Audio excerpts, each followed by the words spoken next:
고린도전서 1장 21절에서 25절까지 말씀입니다. 우리 함께 읽도록 하겠습니다. 하나님의 지혜에 있어서는 이 세상이 자기 지혜로 하나님을 알지 못하므로 하나님께서 전도에 미련한 것으로 믿는 자들을 구원하시기를 기뻐하셨도다. 유대인은 표적을 구하고 헬라인은 지혜를 찾으나 우리는 십자가에 못 박힌 그리스도를 전하니 유대인에게는 거리끼는 것이요 이방인에게는 미련한 것이로되 오직 부르심을 받은 자들에게는 유대인이나 헬라인이나 그리스도는 하나님의 능력이요 하나님의 지혜니라. 하나님의 어리석음이 사람보다 지혜롭고 하나님의 약하심이 사람보다 강하니라. 아멘. 지난 한 주간 중고등부 수련회가 있었습니다. 저희 집에 아이들 2명이 이 중고등부 수련회를 다녀왔습니다.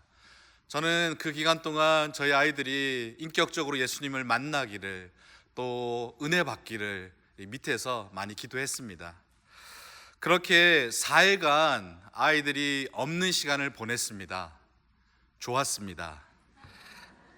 매 끼니 때마다 아이들 밥도 안 챙겨줘도 되고 어디 간다고 라이드도 안 해도 좋고 또 특별히 아내와 둘만의 시간을 보낼 수 있어서 더 좋았던 것 같습니다. 그런데 하루 이틀이 지나가자 집이 너무 조용했습니다. 적막했습니다. 그러한 시간들이 조금 낯설어졌습니다. 그리고 아내도 뭐 이런저런 약속으로 저랑 잘 놀아주지도 않고 심심했습니다. 원래 없었다면 잘 모르겠지만 있었던 자리에 아이들이 없으니까 굉장히 더 허전하고 또 적막했습니다. 이 가정에 아이들 몇 명이 없는 것도 굉장히 적적하고 적막함을 느끼는데 이 교회의 다음 세대 아이들이 줄어들고 있습니다. 우리는 그것을 피부로 느끼고 있습니다.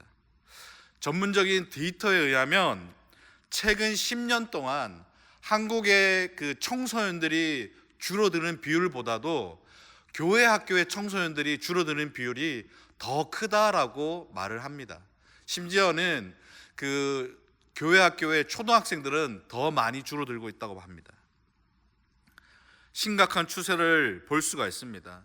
실제로 한국 교회에 교회 학교가 사라지고 있습니다. 지방 교회뿐만 아니라 수도권에 있는 교회도 교회 학교, 주일 학교가 점점 줄어들고 있습니다. 심각한 문제가 아닐 수가 없습니다. 이 다음 세대는 교회의 미래입니다. 이 다음 세대가 사라지면 교회의 미래가 없습니다. 그런데 안타깝게도 이 다음 세대들이 점점 줄어들고 있는 상황입니다. 여러분, 그 이유가 무엇이겠습니까? 저출산, 고령화, 이 부분도 한몫을 할 것입니다. 아이들이 많이 태어나지 않으니까 당연하게 다음 세대의 주일학교 아이들이 줄 수밖에 없습니다. 그러나 이 저출생 고령화가 결정적인 원인은 아니라고 합니다. 서울에 있는 한 노회에서 교회 주일학교가 이렇게 줄어들고 있는 이 상황에서 실태 조사를 했는데요. 그 원인을 보니까 교회 학교가 성장하지 않는 가장 큰 이유로 세속주의적인 가치관, 문화의 영향이 37%로 가장 많았다고 합니다. 그 다음으로 학원, 공부로 인한 시간이 부족이 28%고, 그리고 마찬가지로 출산율 저하가 28% 순이었다라고 말합니다. 우리 아이들에게 있어서, 다음 세대에게 있어서 이 신앙보다도 더 중요한 가치가 있다는 것을 보여주는 것 같습니다. 이 시대의 다음 세대 아이들에게는 교회가 가장 중요한 의미로 다가가지 못한다는 그런 의미인 것 같습니다. 이와 비슷한 연구 결과가 또 하나 있습니다. 크리스찬 중고등학교 학생들에게 이 신앙생활에 관한 조사 연구를 했는데, 이 크리스찬 청소년들의 절반 이상 52%가 그 하루 동안 정말 신앙을 위해서 보내는 시간이 5분도 채 되지 않는다고 합니다. 그러니까 하루 24시간 중에서 내가 말씀을 읽거나 듣거나 기도하거나 큐티 묵상을 하는 시간이 5분도 채 되지 않는 아이들이 52%가 된다고 합니다. 그리고 5분에서 10분이 한 14%, 30분 이내가 14%, 30분에서 1시간이 13%, 물론 1시간 이상 하는 친구들도 있긴 합니다. 이미 한국교회 다음 세대들이 이 출세와 성공의 세속주의 가치관이 인생의 최우선순위로 다가오지 않나라고 그렇게 생각이 되는 것 같습니다. 교회 가는 것보다도 좋은 대학 가는 것이 더 중요하고, 하나님의 말씀 듣는 것보다도 그렇게 인터넷을 보고 유튜브를 보고 게임하는 것이 자기에게 더 유익이 된다고 생각하는 그 현상을 바라보면서 이러한 세속주의적인 가치관이 교회에 들어왔다는 것을 더 몸소 느끼게 되는 것 같습니다.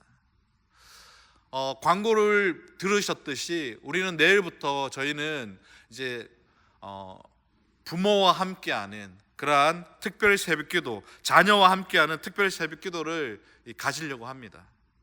이 새학기를 앞두고, 이 학년의 시작을 앞두고 우리 자녀들이 정말 이 특별 새벽기도를 통해서 세상의 성공, 세상의 가치, 세상의 부를 추구하는 이 세속적인 경쟁 구도에서 정말 우리 자녀들에게 참된 그 복이 하나님을 가까이 하는 것으로부터 나온다는 그 하나님의 가치, 말씀을 깨닫게 함으로 말미암아 그 능력을 의지하고 그 지혜를 의지하고 그 은혜와 정말로 그 사랑을 경험하게, 그 사랑을 경험하며 살게 하는 그리스도인의 삶을 가르치고 함께 기도하고자 합니다. 여러분, 이 중에 자녀가 있는 분들도 참여하시는 것은 물론이거니와 자녀가 타주에 갔다거나 멀리 있다거나 다 성장했다고 할지라도 다음 이 한 주만은 우리가 다음 세대를, 우리의 자녀를 그렇게 정말로 믿음으로 세워가기 위한 특별 정말 기도하는 기간으로 선포하고 우리 모두가 이 특별 새벽기도에 참여해서 기도하고 그렇게 나갔으면 좋겠습니다. 우리 인랜드 교회의 미래, 우리의 자녀들, 우리의 다음 세대를 그렇게 세워가기를 원합니다. 아멘이십니까? 예, 아멘 한 분들은 내일 새벽에 다 오실 줄 믿습니다.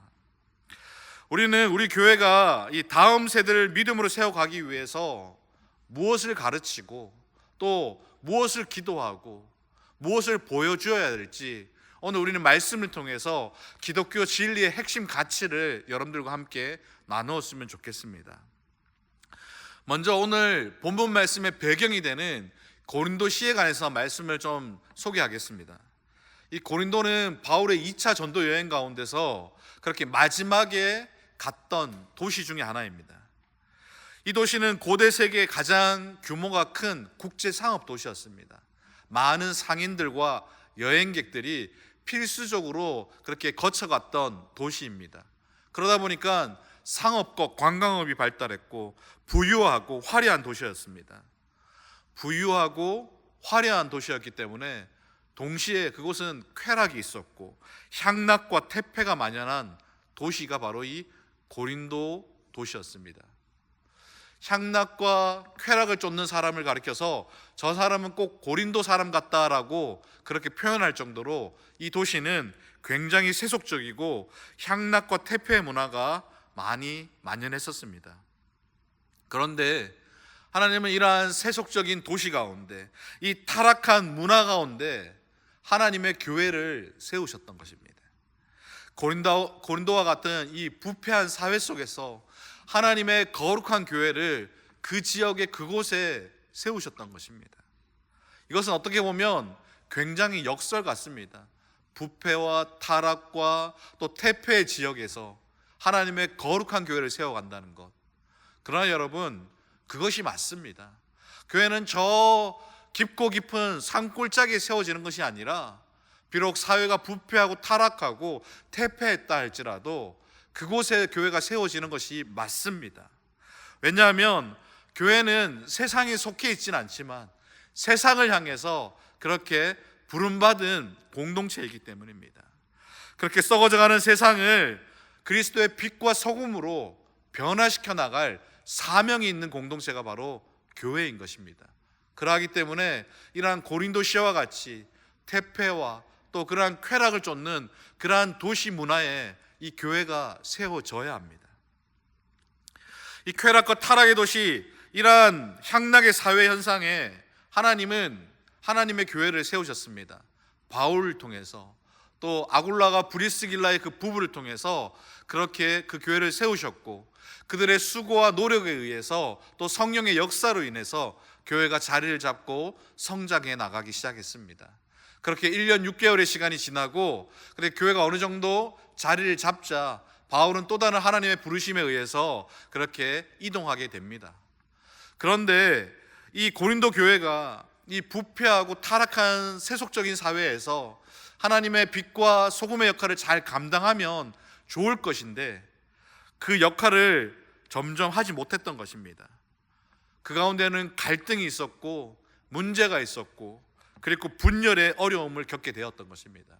이 소식을 멀리 떨어져 있었던 바울이 듣게 되었고, 마음 아파하면서 이 고린도 전후서의 서신을 기록하면서 교회의 사명이 다시 무엇이고, 교회를 향한 하나님의 그런 뜻이 무엇이고, 우리가 십자가의 도를 통해서 어떤 위로와 어떤 소망을 가져야 될지를 말씀을 통해서 다시금 위로하고 있는 이 메시지가 고린도 전서 말씀입니다.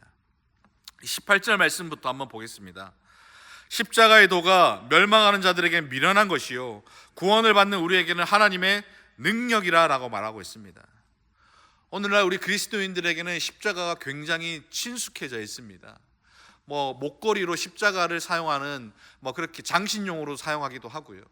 또 교회에 이렇게 드러내는 그런 상징이 되기도 하고요.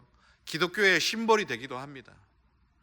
그런데 이 십자가와 친숙해지면서 우리가 잊어버리고 있는 것이 하나가 있는데, 이 십자가는 결코 친숙해질 수 없는, 아니 매우 꺼림칙하고 끔찍한 사형의 제도 틀이었다는 것입니다. 십자가는 사형 제도의 틀이었습니다. 그것도 일반 보통 죄수에게는 적용하지 않는 정말로 흉악한 테러범이라든지 그 사회에 있어서는 안 되는 그러한 범죄자들에게 이 집행하는 사형의 틀이 바로 이 십자가였습니다.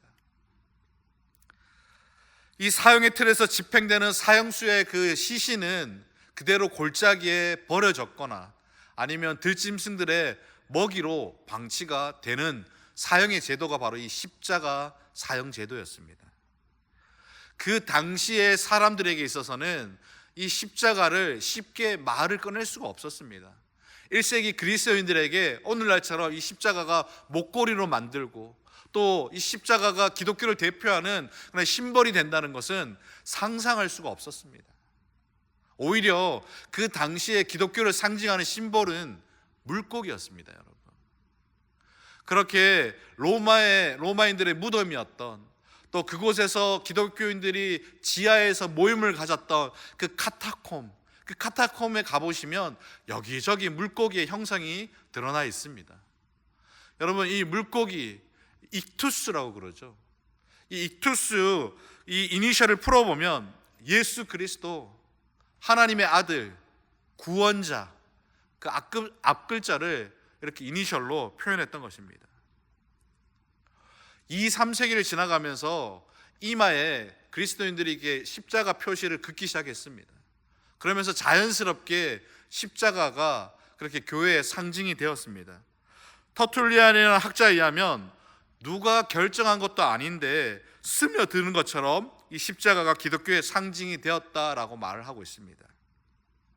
저는 여기에 하나님의 섭리가 있는 것 같습니다. 하나님께서 이 십자가를 통해서 십자가에 못 박힌 그리스도가 어떻게 우리를 구원하셨는지, 십자가에 못 박히셨던 그리스도가 정말로 어떻게 하나님의 지혜가 되고 하나님의 능력이 되는지를 증거하기 위해서 십자가를 이 기독교의 대표적인 상징으로 그렇게 세워지게 되었다라고 생각이 됩니다. 십자가에 못 박히신 예수님은 한없이 연약하신 모습이셨습니다. 그런데 그것이 하나님의 능력이다라고 말씀하고 있습니다. 십자가에서 못 박히신 연약하신 예수님이 하나님의 능력이 되었다. 이것 또한 굉장히 역설입니다. 여러분, 유대인들이 기대했던 메시아는요, 강하고 리더십이 있고 이적과 표적을 나타내는 꼭 그러한 모세와 같은 하나님의 능력을 드러내는 그러한 메시아상을 원했던 것입니다. 다윗과 같이 강하고 승리하는 메시아상을 원했습니다. 그래서 자신들을 로마의 압제로부터 구원해주고 그리고 행복의 나라로 그들을 세워갈 그러한 지도자, 그러한 메시아를 꿈꿨습니다. 예수님의 사역의 초기만 해도 예수님께서 연약한 자들, 아픈 자들을 치료해 주시고 또 가난하고 먹을 것 없는 자들에게 먹을 것을 만들어 주시니까 그 기적을 통해서 많은 사람들이 예수님을 따르면서 예수님이 메시아다라고 그렇게 말을 했습니다. 그런데 시간이 지나서 예수님께서 고난받으시고 무기력하고 연약한 모습으로 십자가에 못 박히신 모습을 보고 많은 사람들이 저것은 메시아의 모습이 아니야, 그렇게 실망하고 절망하고 예수님을 떠나갔습니다. 십자가에 못 박힌 연약하신 모습은 그들이 생각하는 메시아의 모습과 어울리지 않았기 때문입니다. 그리스도가 십자가의 연약한 모습으로 죽으심으로 말미암아 하나님의 지혜, 하나님의 능력이 되었다는 것은 그들의 상식으로는, 그들이 가지고 있는 세상의 지혜로는 도저히 이해할 수 없고 받아들일 수가 없었던 것입니다. 그래서 군중들과 이 군병들이 조롱하면서 십자가에 달려있는 예수님께 말합니다. 네가 만약 메시아이거든 그 십자가에서 내려와 보라, 능력을 나타내 보이라는 것입니다. 예수님은 그 십자가에서 내려오실 수 있는 능력이 얼마든지 있으셨습니다. 하나님도 예수님을 십자가에 내리실 수 있는 그 능력이 있으셨습니다. 그런데 만약에 예수님께서 그 십자가의 능력으로 내려오셨다고 한다면, 그리고 내려오셔서 자신을 핍박하고 그렇게 십자가에 매달고 괴롭혔던 그 사람들을 벌 주셨다면 하나님의 구원은 이루어질 수가 없는 것입니다. 우리를 향한 하나님의 구원은 끝이 되는 것입니다. 수치와 조롱과 비참한 그런 고통과 고난을 인내하시면서 담당하셨던 십자가였기 때문에 그 십자가가 하나님의 능력이 되었고 하나님의 지혜가 되었습니다. 23절 말씀해 보시면 십자가에 못 박힌 그리스도는 유대인에게는 마음에 걸리는 일이라고 했습니다. 마음에 걸리는 일이다, 십자가가. 여기서 마음에 걸린다는 것은 헬라어로 스캔달론이라고 말합니다. 여기서 영어 스캔들이 나오게 되었습니다. 걸림돌이었다는 겁니다. 유대인이 보기에는 정말로 힘이 있고 이적과 표적을 나타내는 메시아가 되는데 이 십자가의 연약한 예수님의 모습은 걸림돌이라는 겁니다. 이 연약한 예수님의 십자가는 도저히 메시아가 될 수 없다고 말하는 것입니다. 그들은 여전히 깨닫지 못했던 것입니다. 세상의 지혜로 예수님의 십자가를 바라보니까 하나님의 지혜, 하나님의 능력의 십자가를 볼 수가 없었던 것입니다. 이거는 오늘날도 마찬가지입니다. 오늘날의 세상 역시도 당시의 유대인들처럼 그렇게 표적과 기적과 성과와 성공이 능력이다라고 세상은 말하고 있습니다. 예수님의 십자가가 걸림돌로 생각하고 있는 것입니다.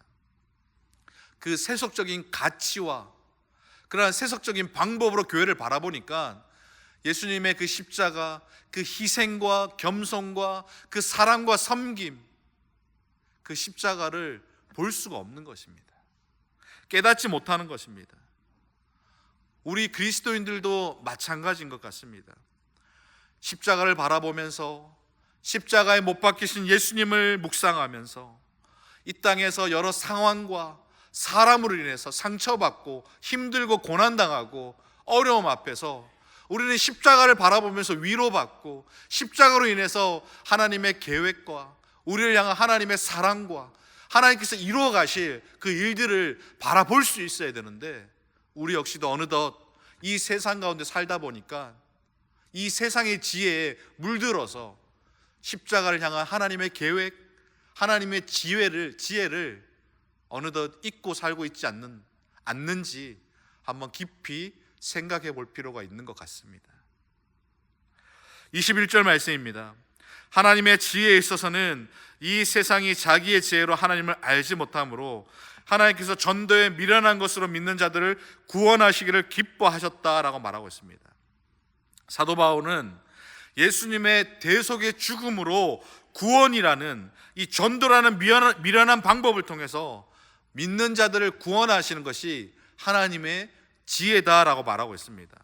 또한 예수님의 십자가의 메시지가 하나님의 능력이 되고 그 십자가의 메시지를 그렇게 믿고 그렇게 따르는 자들이 구원받게 되는 것이 하나님의 지혜다라고 말하고 있는 것입니다. 여러분, 세상적인 기준과 방법으로 죄인들을 구원하기 위해서 돈이라든지 어떤 힘이라든지 능력을 적용하면 우리 중에 구원받을 수 없는 사람들이 많이 있습니다. 한번 예를 들어 보겠습니다. 우리 중에 만약에 구원받으려고 이렇게 100만 불을 도네이션 해야 된다 그러면 우리 중에 구원받을 수 있는 분이 많지 않을 것입니다.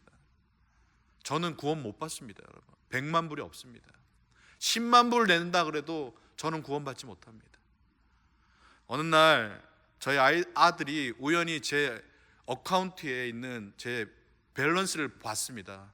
아빠, 우리 집에는 왜 이렇게 돈이 없어? 이렇게 합니다. 제가 그렇게 당당하게 말했습니다. 아들아, 천국은 심령이 가난한 자들의 것이야. 아들이 그냥 문 닫고 가버렸습니다.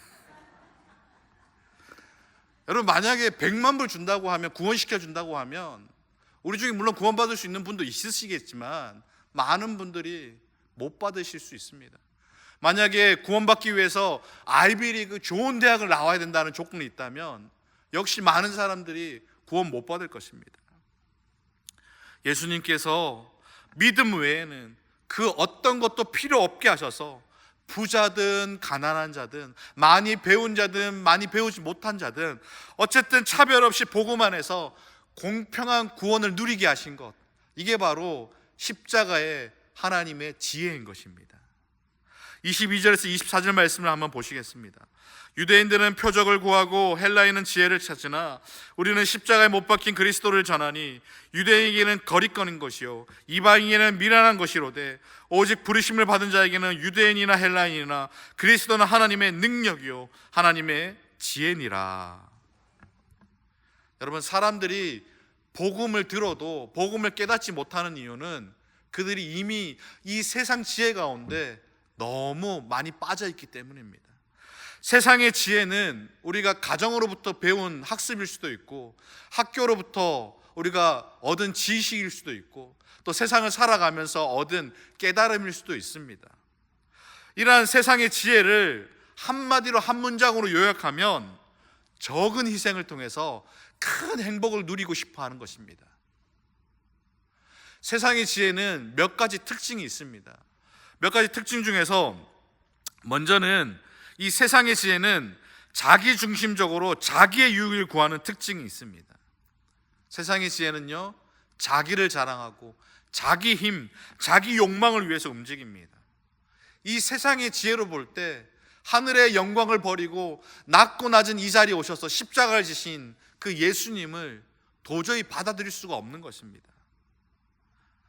그 낮아짐, 그 겸손, 그 희생, 그 헌신, 세상의 지혜를 볼 때 어리석게 보이는 것입니다. 세상의 지혜는 어떻게 하면 내가 작은 희생으로 큰 성과와 큰 행복을 얻을까, 거기에 관심이 많은 것입니다. 그런데 교회도 그런 것 같습니다.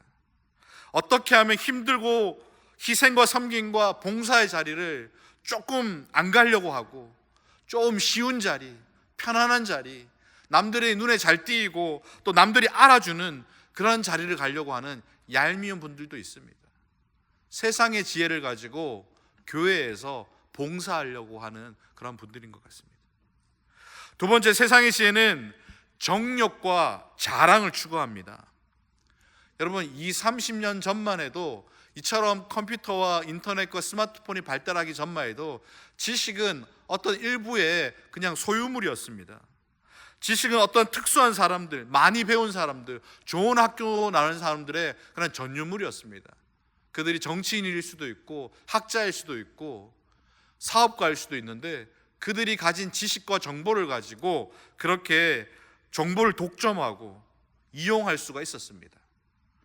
예전에는 많이 배운 것, 좋은 학교 나온 사람들이 성공하고 출세했습니다. 하지만 지금은 정보가 넘쳐나는 시대입니다. 이 정보를 어떻게 활용하고 어떻게 얻고 그렇게 검색을 하는 거가 중요해졌습니다. AI 시대 아닙니까, 여러분? 돈이 힘이 되는 시대입니다. 그리고 정보가 돈이 되는 시대, 정보가 힘이 되는 시대인 것입니다.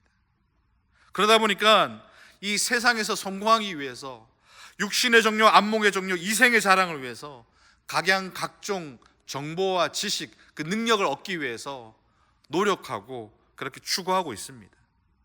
세 번째, 세상의 지혜는 탐욕으로 영혼을 병들게 하는 것입니다. 요즘에 많은 분들이 주식과 또 부동산 투자에 관심이 많습니다. 많은 분들이 배운 분들이 많은 것도 있고, 그리고 쉽게 인터넷이나 유튜브를 통해서 정보와 지식을 얻을 수 있기 때문에 이곳에 많은 관심을 가지고 있는 것 같습니다. 그리고 이 투자의 중심에는 돈을 많이 벌어서 내가 편안한 삶을 살고 싶다, 안정된 삶을 살고 싶다라는 인간의 욕망이 작용하고 있는 것 같습니다. 그런데 이걸 잘못됐다고 말하지는 않습니다. 자본주의, 이 시장 경제에 있어서 그렇게 그들이 이것을 활용하는 것은 맞는 경제 시스템이죠. 그런데 여러분, 이러한 상황 가운데, 삶 가운데서 한몫 잡아보겠다는 그런 투기의 세력도 있습니다. 사기치는 사람들도 있습니다. 그들은 자신의 부를 위해서 다른 사람의 재산을 빼앗습니다. 거짓말합니다. 돈이면 다 되는 이 세상에서 자신이 그 돈으로 가진 자가 되고 싶어서 거짓말하고 어떠한 방법과 계략을 통해서 그렇게 가지려고 노력을 합니다. 돈이라는 신을 쫓는 그러한 세상에서 세상의 지혜로 인해서 그 영혼이 병들게 되는, 그리고 망하게 되는 모습을 보게 되는 것입니다.